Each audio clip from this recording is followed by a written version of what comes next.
Versatile Mage. Chapter 278. Flanking from behind. The bone sticks smacked right into the ground and the wall Muningzu was previously at. This time, Muningzu was having a hard time killing the cavern slaves instantly. First, there were 7 of them in total, and second, her ice lock was on cooldown. Using intermediate wind magic in a cave like this was not effective at all, as the path between the caves was too narrow. Muningzu could only use the wind track to speed herself up while waiting for her frost to spread forward. However, the cavern slaves were not total idiots. They immediately smacked the ground with their bone sticks when they saw a layer of ice approaching their feet. The ice was instantly shattered, not allowed to spread any further ahead. Their actions placed Muningzu in quite a passive situation, and she had no choice but to back off. "I should be waiting for that guy," Muningzu said with a hint of remorse. Muningzu also realized that she had gone too far. She had no idea how long it would take Mo Fan to reach her since he did not have any movement magic. He could easily deal with the cavern slaves. The combination of fire and lightning was like adding violence to violence, unlike her, who did not have any destructive moves when the ice lock was on cooldown. "Guess I'll have to use my equipment," Muningzu mumbled under her breath. Muningzu had been using the wind track to kite the 7 cavern slaves for quite a while. However, with the bone sticks being swung around wildly, it was only a matter of time before she was hit. Changjin lightning strike, wrath shock. In the midst of the darkness, a figure appeared from the shadows. He was already casting a few lightning strikes as he moved. As Mo Fan sent out the order, the lightning strikes targeted the beast which was chasing after Muningzu. The lightning strikes struck consecutively.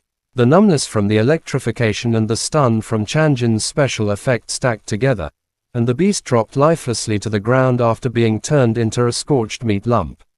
Muningshui's eyes flickered with a hint of joy when she saw Mo Fan. She quickly used her wind track to move to Mo Fan's side. Her heavy panting showed that she had experienced some danger during the battle. 1, 2, 3, 4, 5, 6. Just about right, Mo Fan said with a grin. When he was casting the lightning strike with his left hand, his right wrist had already turned fiery. He did not launch the attack as he was worried that he would hurt Muningzu too, but it was no longer his concern.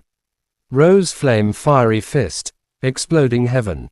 Using the fiery fist in such a limited space did not require any accuracy, as the spreading flame was enough to fill the entire area. As Mo Fan threw his punch forward, the raging flames lunged at the 6 cavern slaves. No matter how hard they screamed and tried to flee, they had no chance to escape from the flames. Mo Fan's Rose Flame Fiery Fist was way more ruthless than Song Chia's. Zhao Manting and Song Chia had first used water raging waves, before following it up with the fiery fist to eliminate 7 to 8 cavern slaves. In comparison, Mo Fan's magic did not even need an intermediate spell to set the scene up. The double power rose flame instantly burned the beasts into ashes. They did not have any time to feel pain. Muningshui's heart rippled as she glanced at the confident look on Mo Fan's face while feeling the heat from his aura. In her memory, this fellow used to be making meaningless jokes all the time, but he had changed significantly now. She knew clearly, even when she was still a teenager, that only with enough power would they have the freedom to choose for themselves. She initially thought their paths would be separate, but they somehow stumbled into each other at the peak of their age group. "Wasn't I cool?" Mo Fan turned his head and winked at Muningzu. "You've arrived earlier than I thought." Muningzu totally ignored his question. He. Mo Fan let out a charming smile as he mumbled in his heart, "I was using my fleeing shadow to get here, why wouldn't I be faster? Using League of Legends terms, I have used my ghost and flash to save my teammate."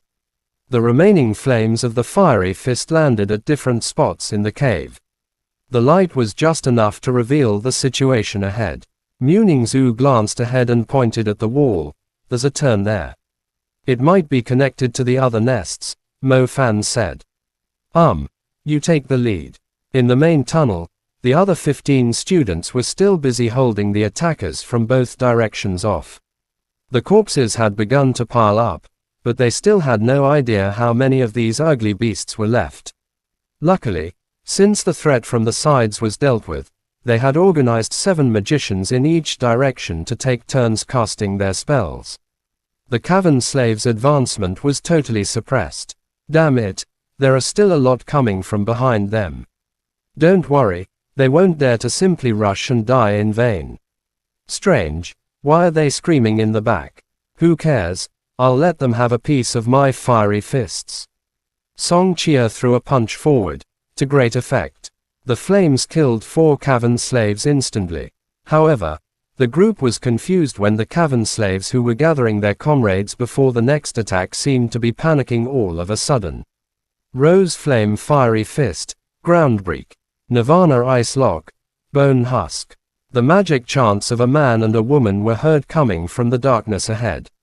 Before anyone could react, a brilliant flower of death blossomed in front of the cavern slaves. Under the blinding blaze, an unknown number of cavern slaves were completely burned into ashes.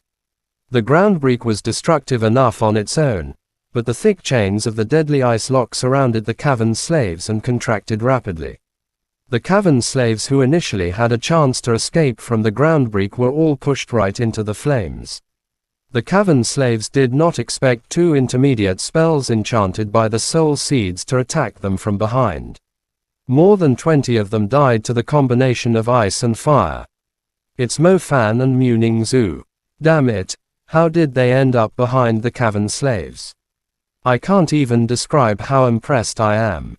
The group of students was wide-eyed, with fascinating expressions on their faces. A few seconds ago, they were forced to take a defensive stance against the cavern slaves coming from both directions, but these 2 managed to make their way behind their enemies and flanked them in return. Out of nowhere, the cavern slaves were suddenly being attacked from both directions. The morale of the students standing the ground against the cavern slaves in the front skyrocketed as they synchronized their attacks with the violent duo to bombard the cavern slaves with their magic. Chapter end. Please guys like, comment, share, and subscribe.